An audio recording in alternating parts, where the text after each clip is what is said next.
Pablo Carreras Mayer es economista, ex director del Banco Central de la República Argentina, y va a estar el viernes en el PJ dando una charla. Pablo, Sebastián Carbone y Camila Mateo te saludan. Muchísimas gracias por tu tiempo. ¿Cómo estás? Buen día. Buen día, Sebastián y Camilo, ¿cómo están? Muchas gracias por la llamada. Bueno, vas a estar acá en la ciudad el viernes. Sí, correcto. Intentando o analizando lo que está pasando con esta Argentina tan convulsionada de estos meses de Javier Milei. Sí, obviamente.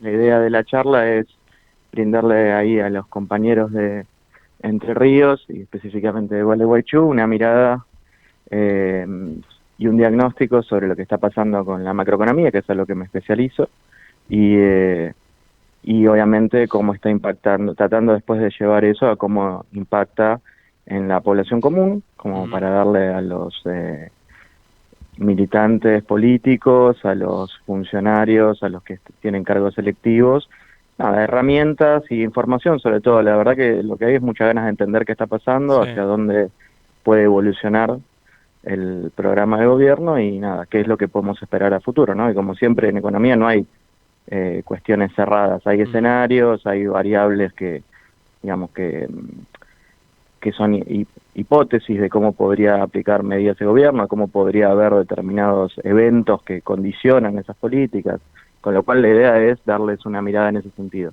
¿Y qué ves en líneas generales que está pasando con el gobierno de Javier Milei?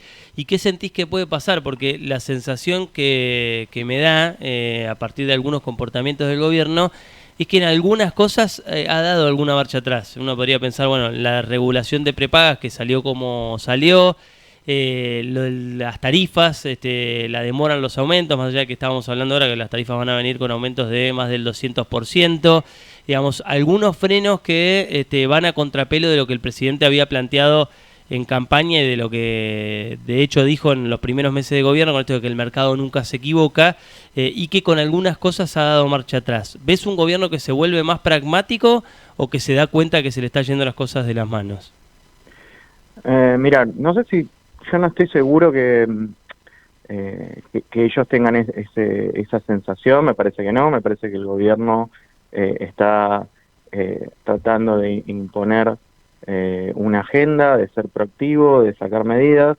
En ese sentido lo veo bien, digo, creo que sería un problema que el gobierno perdiera esa iniciativa, porque ahí es donde uno se puede meter en dinámicas más complicadas.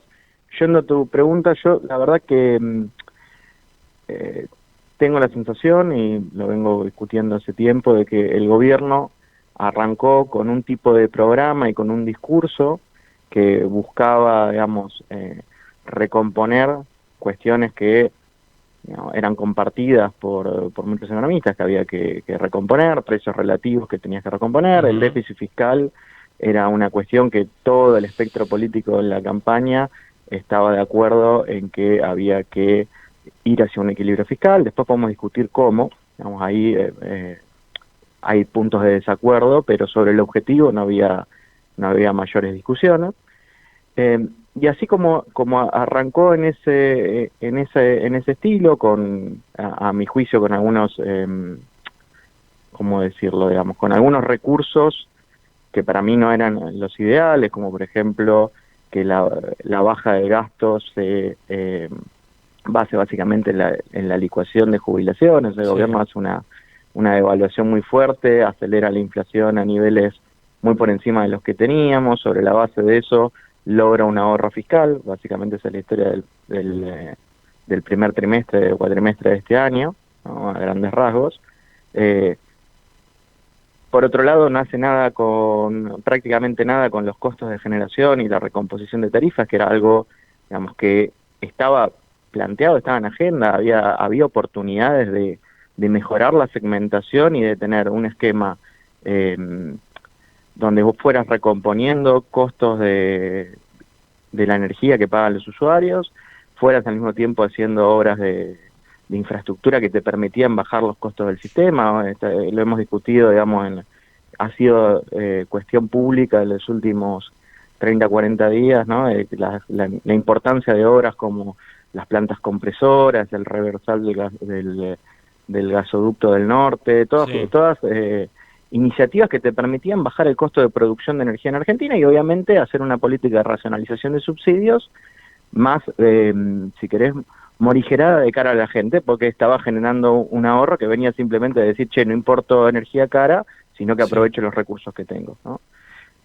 Ahora, el gobierno arranca con esa agenda, y yo te diría que en algún momento, que no puedo precisar exactamente cuándo, porque fue paulatino, pero vamos a decir más o menos alrededor de marzo, cuando la inflación había tenido 2 meses muy alto y en marzo da bastante más bajo, ¿no? Producto de básicamente de que los efectos de la devaluación, por cómo funciona la devaluación, se concentran al principio, o sea, los efectos inflacionarios de la devaluación.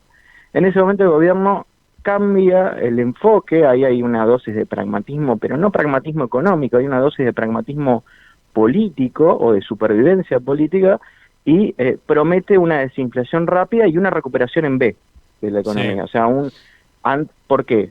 Porque ve que la actividad económica se está desplomando y la inflación es una preocupación de todo el mundo en un contexto donde los sueldos no estaban recuperando, ¿no? Entonces, hace esas dos promesas.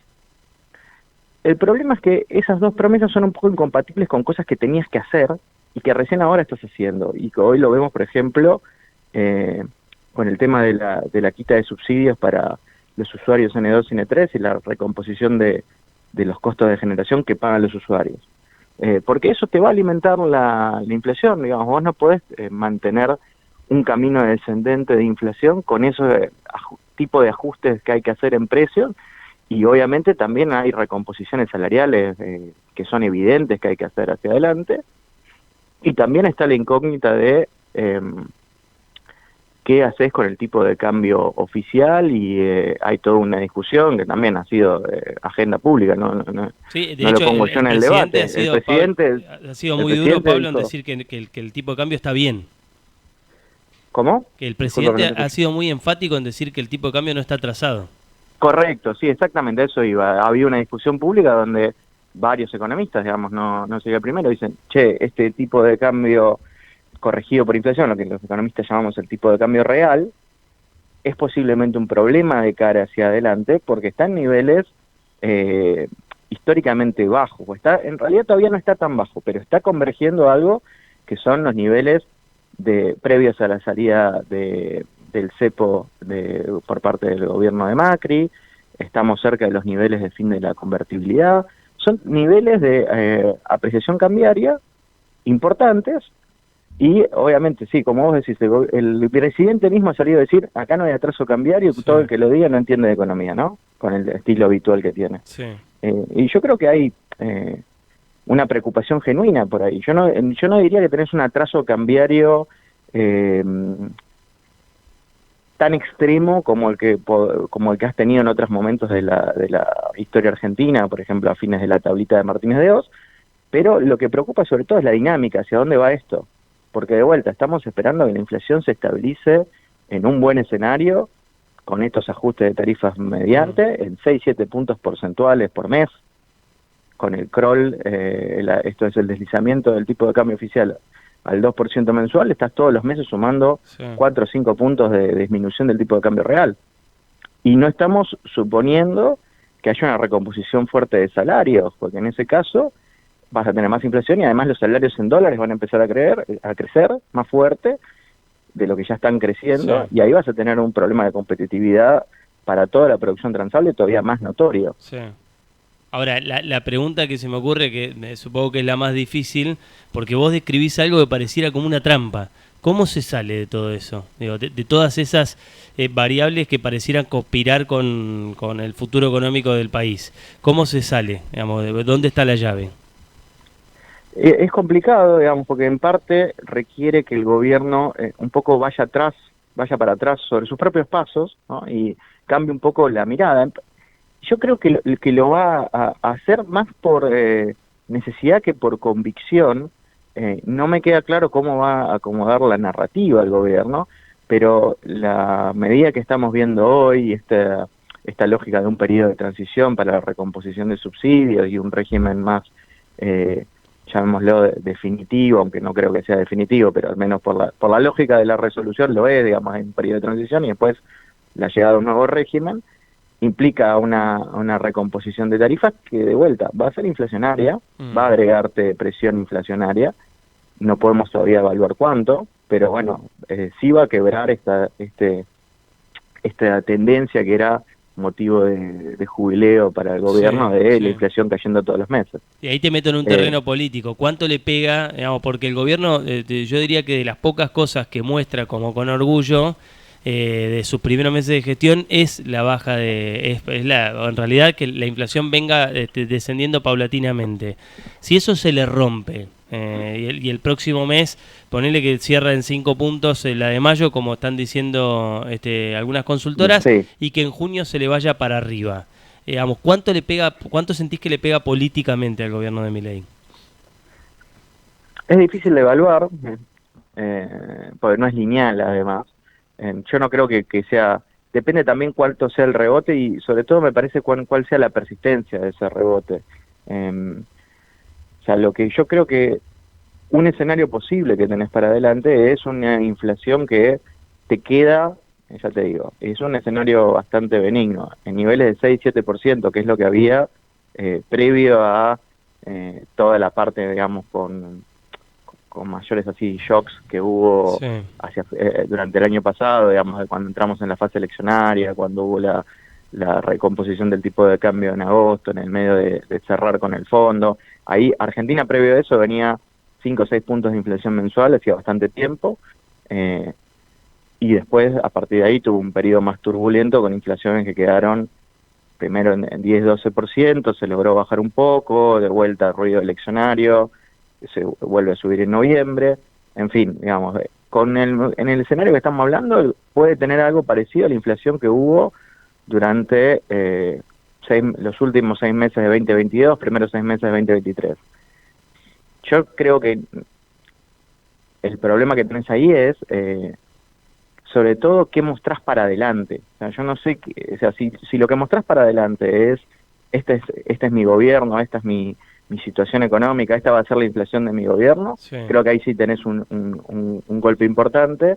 Si lográs comunicar que esto es algo transitorio y que hay, y mostrás agenda hacia adelante y una salida por arriba, con algún esquema de estabilización que va a venir dentro de poco tiempo, creo que en ese caso el golpe es menor. Claro. Pero digamos, depende un poco de cómo sigas manteniendo estas expectativas positivas a futuro. Sí, decís algo que me parece muy importante, porque es un gobierno que me parece basa un gran porcentaje del respaldo que todavía tiene en la expectativa o en la esperanza. Digo, yo creo que casi todo el mundo te reconoce que la cosa está peor que antes, pero hay muchos argentinos que dicen, bueno, estamos peor para estar mejor. Este es el paso previo a una situación mejor.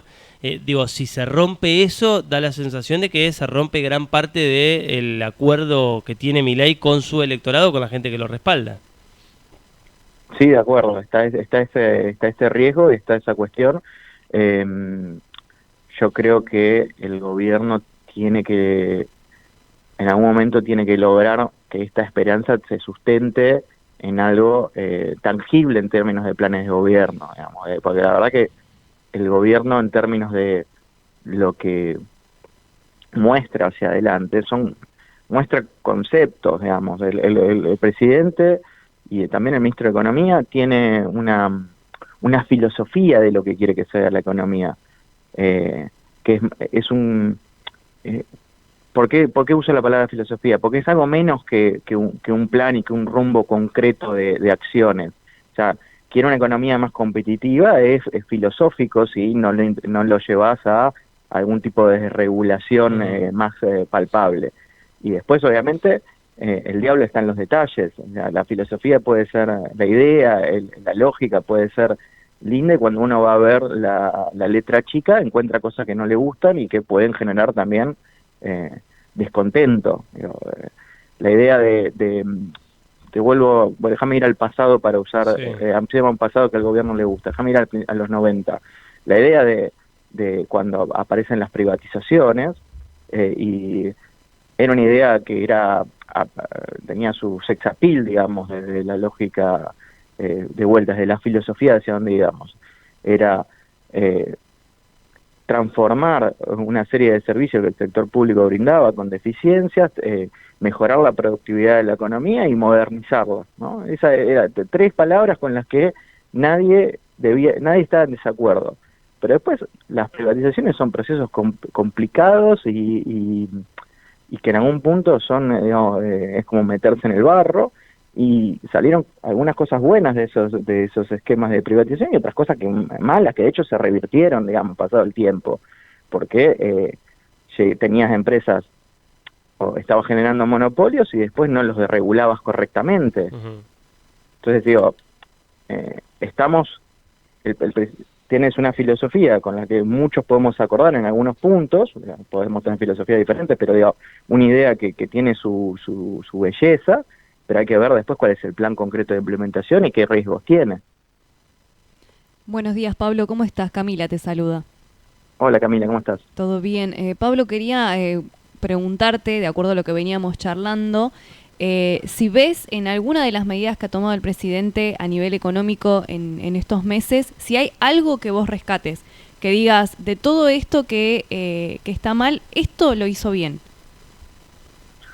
Y es una buena pregunta. Yo creo que, mira, la recomposición de tarifas y de subsidios era algo que había que hacer. Ahora, déjame darle una derecha parcial, digamos, de que todos estábamos de acuerdo que había que profundizar la segmentación y que había que recomponer tarifas, que era una fuente de ahorro fiscal razonable para utilizar, pero creo que hubo, si querés, algunos errores de implementación, que ahora por ahí se corrijan, hay que ver, pero a mi juicio al menos hay dos.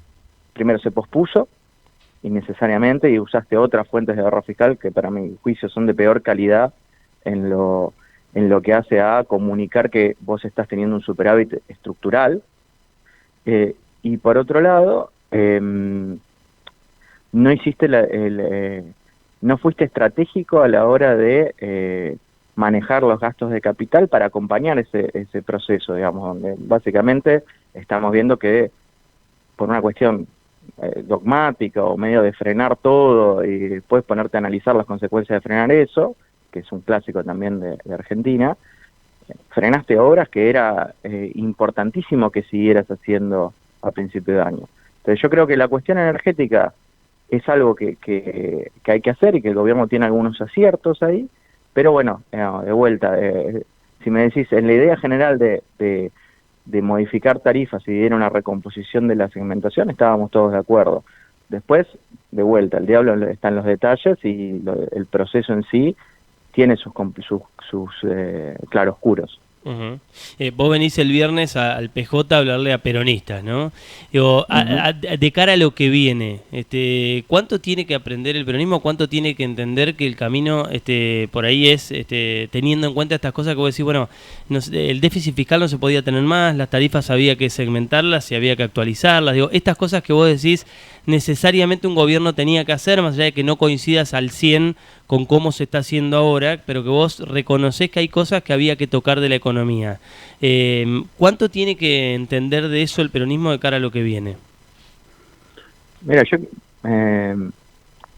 no podría decirte cuánto tiene que entender, cuánto entiende, cuánto no entiende, porque sí, no soy dirigente político, no me dedico a eso, yo soy tengo un perfil técnico y he ejercido, digamos, distintos puestos como funcionario, pero sí, de vuelta no soy un cuadro político, sí, ni pretendo serlo, con lo cual hay algunas cuestiones que me cuesta juzgar.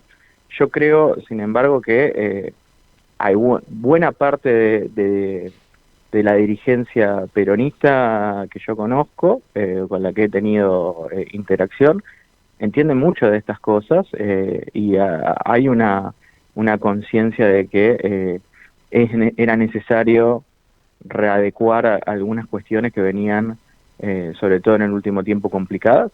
Yo, sin ir más lejos, el exministro de Economía, Sergio Massa, candidato a presidente, planteaba durante su gestión como ministro y como parte de su plataforma de campaña que tenías que ir a una economía con déficit primario cero, que es algo que se podía lograr sin de vuelta un descalabro económico mayúsculo. Sí. El gobierno de Milei lo que hace es subir la apuesta y va por un déficit financiero cero, sumándole encima pasar los pasivos del Banco Central al Tesoro, que te va a subir la carga de intereses, con lo cual te sube la exigencia, sí, por así decirlo.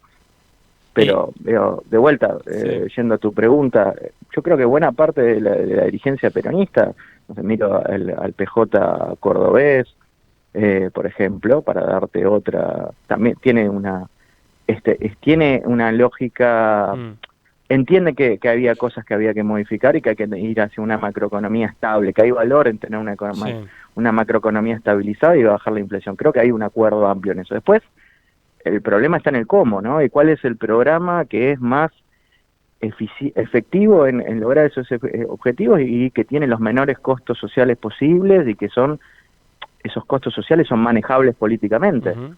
Porque todo un programa de estabilización, para ser exitoso, el ingrediente esencial que requiere, más allá de la técnica, de la cuestión técnica económica que aportamos, digamos, los economistas, lo esencial es un armado político que le dé sustento. O sea, la convertibilidad no existe sin un Menem atrás dándole sustento. No es solamente el armado técnico de Cavallo, es un gobierno que hace construye las alianzas necesarias, se expande como fue el menemismo, hace los acuerdos con las provincias y le da sustento político a un ministro para que actúe. Bueno, eso es un ingrediente esencial y es un ingrediente complicado en este momento, ¿no? Porque de vuelta el gobierno de Milei es un gobierno que tiene una minoría parlamentaria, viene de ganar digamos, de perder en una primera vuelta y ganar un balotaje con amplitud, pero no deja de ser un balotaje. Entonces tiene un desafío por ese lado, no es fácil. Pero de vuelta, digamos, ese ingrediente tiene que estar y es tan importante como la cuestión técnica. Escuchás a Pablo Carreras Mayer, ex director del Banco Central, va a estar el viernes dando una charla aquí en Gualeguaychú.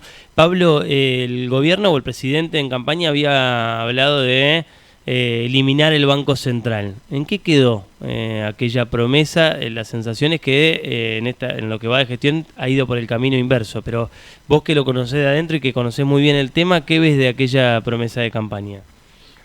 Yo creo que esa promesa de campaña, más allá de que cada tanto la reflota en algún comentario o algo, o sea, para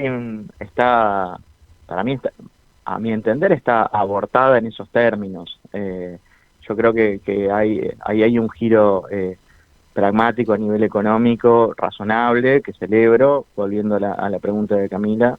Yo creo que, pero ese giro está bien. Lo que te iba a decir es, hay una disonancia muchas veces entre lo que el gobierno declama y después en lo que hace, porque por un lado declama que va a ir a una apertura de los controles de capitales y que va a sacar el cepo y que está trabajando para abrir la economía, y por otro lado vos mirás y lo que hizo en los primeros meses de gobierno es poner un esquema que pateó pagos de importaciones para adelante, no dejó que se pagara nada de deuda de importaciones, puso como paliativo los bopreales y metió el impuesto país, que es digamos, es como un desdoblamiento cambiario fiscal. Expandió el impuesto país en realidad. Bueno, entonces digo, hay una disonancia ahí evidente. Total. Y con el Banco Central creo que pasa lo mismo, prometió destruirlo, prometió cerrarlo, prometió dolarizar la economía argentina, y lo primero que consiguió fue generar una apreciación muy fuerte de la moneda local, ¿no? Que es lo contrario a eso. Con lo cual digo, ahí está esa disonancia. Para adelante yo creo que es muy importante que Argentina mantenga un banco central bajo la forma que sea. Es importante tener la herramienta de la política monetaria, porque es la principal herramienta de estabilización del ciclo que tienen las economías desarrolladas. Eso no quiere decir que uno la pueda usar a rabiar en un contexto de alta inflación. No, primero tenés que ir hacia una estabilización y posiblemente tengas que limitar el uso de esa herramienta durante un tiempo hasta que puedas construir un espacio de credibilidad para poder ir hacia un uso normal. ¿No? Eso es un desafío, digamos, que no, de vuelta, es algo que han hablado. Cuando se dice que Argentina tiene un problema de su moneda y se habla de bimonetarismo y de todas las cuestiones monetarias que son anómalas en Argentina, estás hablando también un poco de esto, mira, hay que preservar al Banco Central, pero hay que pasar por un periodo de curación y de construcción donde podamos ir hacia un esquema de política monetaria que permita hacer lo que todos queremos que haga la política monetaria sin contraindicaciones o sin efectos secundarios indeseables, ¿no? Recién hablabas de la cuestión impositiva, de la expansión del impuesto país y de la posición que ha tenido el gobierno con los impuestos y lo que se decía en la campaña. Escuchaba una nota que le hizo Alejandro Fantino a Guillermo Michel, ex titular de aduana y hombre de acá de la ciudad, en donde él le decía, bueno, en realidad Milei no sé qué tan en contra está de los impuestos porque él plantea una cosa en campaña pero después hizo otra. ¿Vos lo entendés igual? O sea, habló mucho en campaña de la estafa de los impuestos, pero después el gobierno fue a contramano de esas declaraciones. Mira, es otro ejemplo, la escuché en la entrevista de Guillermo el otro día con Fantino, es otro ejemplo de esto mismo, hay una disonancia entre entre lo que declama de lo que quiere a futuro y lo que está haciendo ahora en el corto plazo. Yo creo que es indudable que subió la presión impositiva, con el aumento del impuesto país que mencioné antes. Guillermo también comentó el otro día, con toda razón, que se sacó una devolución de IVA que a mi juicio estaba bien diseñada. Vos podías rediseñarla o podías agarrar esa herramienta y limitarla si te parecía demasiado oneroso en el costo fiscal, pero no yo creo que es una lástima que se haya prácticamente dado de baja o sacado. Quiso subir las retenciones al principio de gobierno, ¿no? Estaba en el primer proyecto de ley base que naufragó en febrero, y ahora en el paquete de medidas fiscales el único impuesto que está bajando es el impuesto a los bienes personales, pero más que se compensa con la suba que va a hacer en cuarta categoría de ganancias. Sí, bueno, se eliminó el beneficio que se había dado en el final del gobierno anterior con el tema del IVA, ¿no? Que claro, digo, eso por ahí le pega mucho más de lleno a la clase media y clase trabajadora. Es algo que lo afecta más directamente en el bolsillo. Sí, totalmente. Y además era una herramienta que estaba a tono con lo que son las recomendaciones, digamos, que están en la frontera del arte en la materia. O sea, como que el consenso que tenés tributario hoy en la materia IVA te dice, mira, vos tenés que tener un IVA con una base lo más amplia posible, con la menor diferenciación posible de alícuotas. En Argentina tenemos este tema de la doble alícuota que genera algunos problemas, que no está tan extendido, pero es un tema. La buena práctica te dice entonces, base amplia, alícuota unificada, y para darle progresividad al tributo, un esquema de devoluciones con una población de beneficiarios especificada. Entonces vos haces una devolución targeteada, o sea, apuntada a los segmentos más bajos de la distribución. Obviamente uno corta en el nivel que quiere darle progresividad. Eso es una decisión política en última instancia, pero el diseño tributario óptimo del IVA es lo que se llama el IVA como de tercera generación, incluye un esquema de devolución como el que había diseñado el gobierno anterior. Ahora, pienso en 2024, con todos los cruces de datos que tiene la FIP y con los datos que hay en general. Y siempre se habla de lo regresivo que es el IVA y que uno paga, un multimillonario del país paga lo mismo que un tipo que cobra un plan social y que no sabe cómo hacer para llegar a mitad de mes, no a fin de mes, y pagan el mismo porcentaje de IVA. ¿Tan difícil es que un Estado aplique esa segmentación? No, no es tan difícil. La segmentación perfecta seguramente no exista, pero vos tenés muy buenas aproximaciones que podés implementar con cierta rapidez. Podés decir, el Estado conoce perfectamente quiénes son jubilados de la mínima, quiénes son perceptores de AUH, quiénes cobran asignaciones familiares de la primera categoría,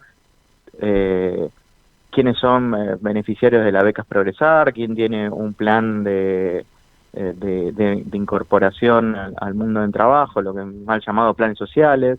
Bueno, todo eso es información que te permite diseñar una segmentación donde vos le apuntás la devolución y encima con comparación con las provincias puedes tener incluso más información, que hay redes de cooperación de ese estilo. Vos le apuntás a una serie de beneficiarios que todos estamos de acuerdo en que están de mitad de tabla para abajo en términos de la distribución. Y ahí haces justamente lo que vos decías, donde redistribuís un poco la carga de ese tributo, en definitiva. Pablo, ¿por qué crees que nunca se hizo esto? La segmentación del IVA, en cuanto al porcentaje que paga cada estrato de la población en la Argentina.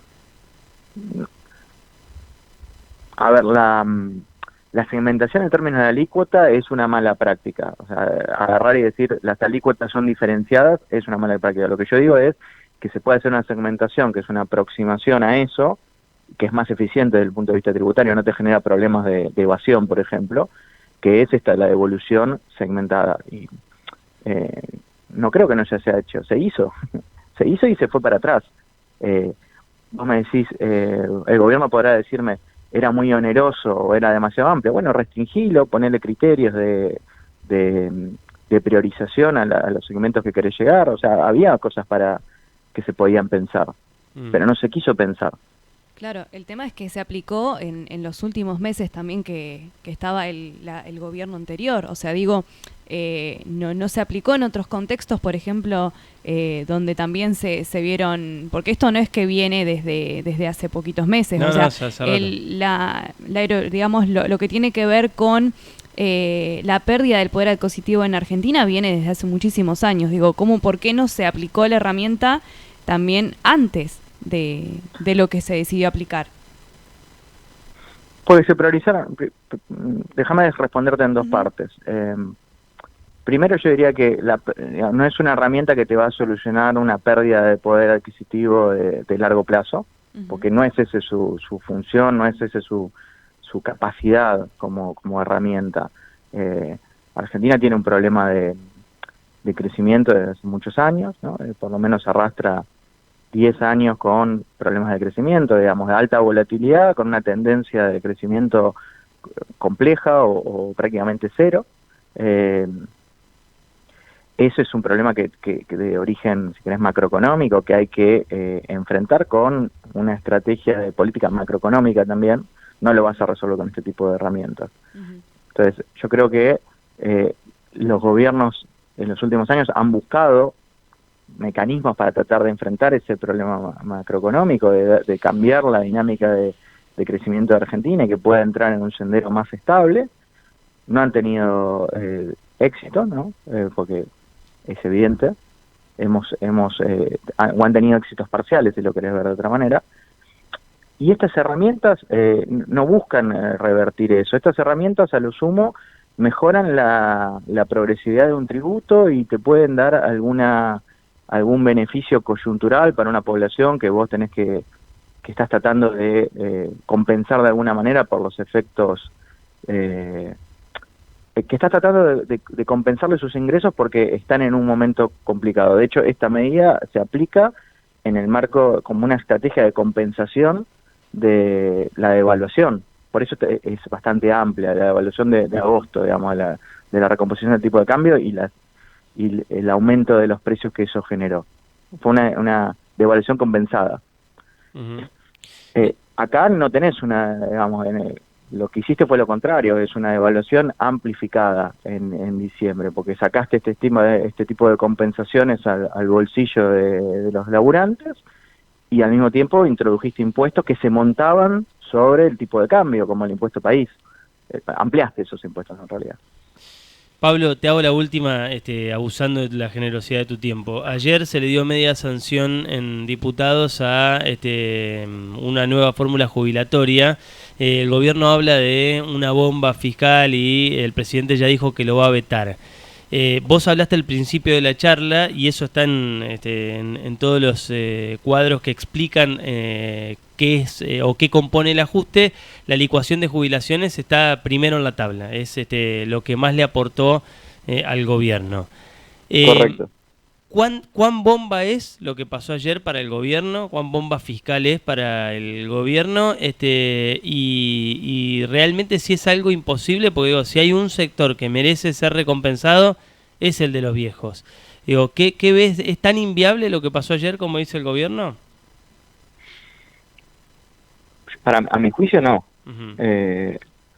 Yo te voy a hablar con las estimaciones que hay de la oficina del Congreso que informó una estimación de costo fiscal. Están hablando de 0,4% del PIB de gasto extra que tenés que hacer respecto de cómo quedaría. El escenario base que están usando es, bueno, si dejáramos todo como está a hoy, bueno, cuánto sube, cuánto te genera de incremental pasa este proyecto de ley, que básicamente lo están evaluando o sea, ¿de dónde sale ese incremento? Bueno, ese incremento sale de esa recomposición de una única vez, de 8% adicional. Déjenme recordarlo simplemente para que la audiencia pueda entender.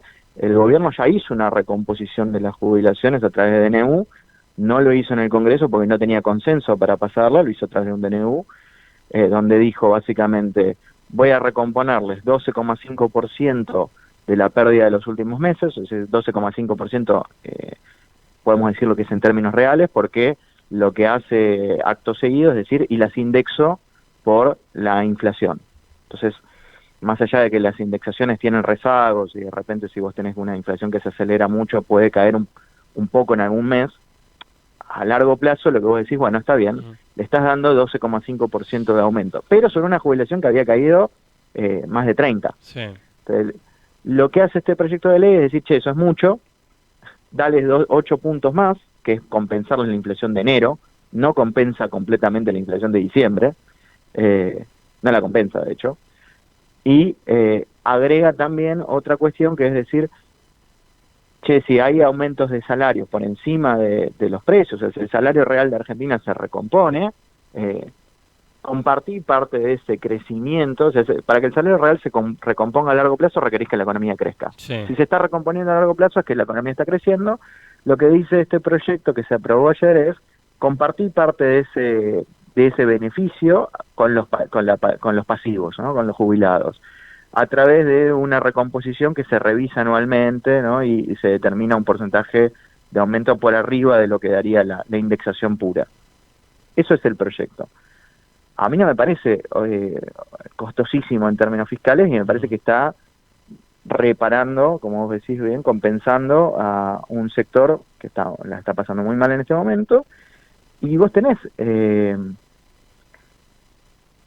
herramientas fiscales para compensar ese costo, ¿no? El gobierno de hecho las está aplicando, tarifas, tenés subsidios que están por arriba del 2% del PIB y está haciendo un ajuste importante, con lo cual a mi juicio hay manera de compensar, no me parece tan oneroso. Y ese 0,4 es anual, o sea que para este año va a ser la mitad de eso. Pablo, fue un placer escucharte, muchas gracias y te mando un abrazo grande. Dale, un abrazo, hasta luego. Hasta pronto. Pablo Carreras Mayer, ex director del Banco Central, va a estar el viernes en el PJ dando una charla. Me parece muy interesante, ¿no? Porque es una visión también crítica de lo que pasó antes de Milei y con algunas cosas que salva de la gestión de Javier Milei. Lo que dice Carreras Mayer es, bueno, había cosas, el déficit no se podía sostener y eso lo entendía incluso, dice él, el propio candidato que tenía el peronismo en la última elección, y lo decía en campaña. El tema de tarifas había que acomodarlo. Después él no coincide con el rumbo, con la forma, con la velocidad, con varias cosas de las que plantea el gobierno de Javier Milei, pero sí me parece que da un debate amplio, más interesante. Me parece que el peronismo tiene que entender de cara a lo que viene. Si es que quiere volver a ser gobierno en algún momento, ¿no? Si no quiere enfrascarse en lo que ya pasó o en las disputas internas que tiene el propio peronismo y en la visión hacia atrás de lo que fue fundamentalmente el kirchnerismo, me parece que si quiere salir de ahí, bueno, uno escucha recién a lo que planteaba Carreras Mayer y a mí me parece muy interesante.